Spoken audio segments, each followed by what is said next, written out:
Hey guys, Mr. Canistero here. In today's video, we're going to talk about wave basics. So what we're hoping to discuss today is we're first going to define the two main types of waves we study in regions physics. That's transverse and longitudinal waves. We're then going to delve into some of the properties concerning waves, so all the names and vocabulary of all the pieces of waves. And by the end of the video today, we're going to derive the wave equation with a thought experiment. All right, so let's get right into it.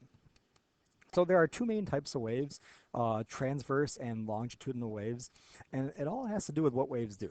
So the main thing about waves is waves transfer energy. Big thing about waves.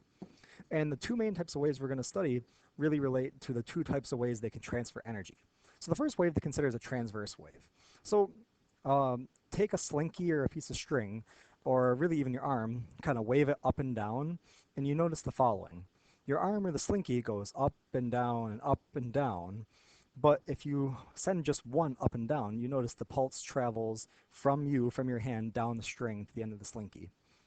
And so when we're talking about energy, you see the energy goes kind of to the left and to the right on a transverse wave, but the material itself, the slinky, your hand, etc., is moving up and down. So just or you could say like the motion of the particles are moving up and down. And really, a transverse wave is characterized by the following. The energy and the motion of the particles form a right angle, i.e. they're perpendicular to one another.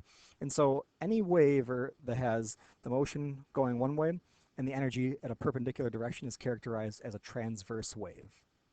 So the other main type of wave that we're going to study is a longitudinal wave. And I'm going to show it with two representations here. First, the slinky, where you put it on the ground, kind of just push and pull it. And the second is the motion of particles in a chamber. Think like maybe even air particles.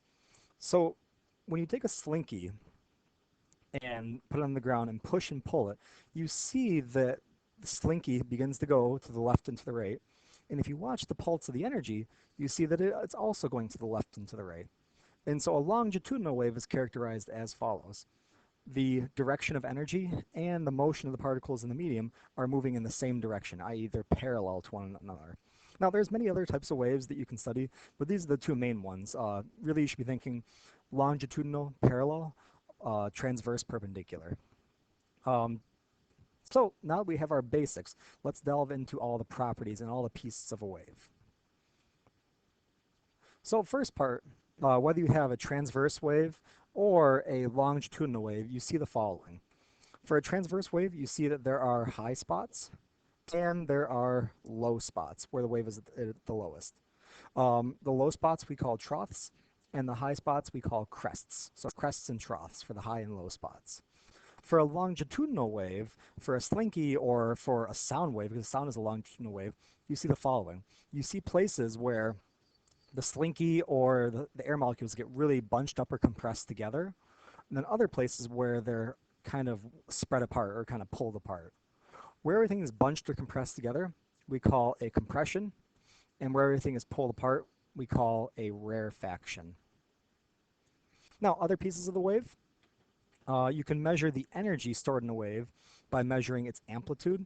If you take the center line and just kind of have that as a dotted line, the amplitude is represented as the distance from the center of the wave, i.e. its equilibrium position, to either the crest or the distance from the center line to the trough. So I'll label that as amplitude. Another piece of the wave is its wavelength. How long does it take for one complete wave to form? And there's many ways to do that. You can take any one piece of wave and then move 360 degrees away from it, so like so. And no matter where you go, that'll represent one wavelength. Another way to think about it that I think is more appropriate though, is the wavelength is simply the distance from one crest to one crest, or you can think of it as the distance from one trough to one trough. That also will give you a measure of the wavelength. Now the wavelength, we're going to give it a special letter. We're going to say the wavelength is represented by the Greek letter lambda. And of course, the wavelength is measured in meters because the wavelength is going to be a distance.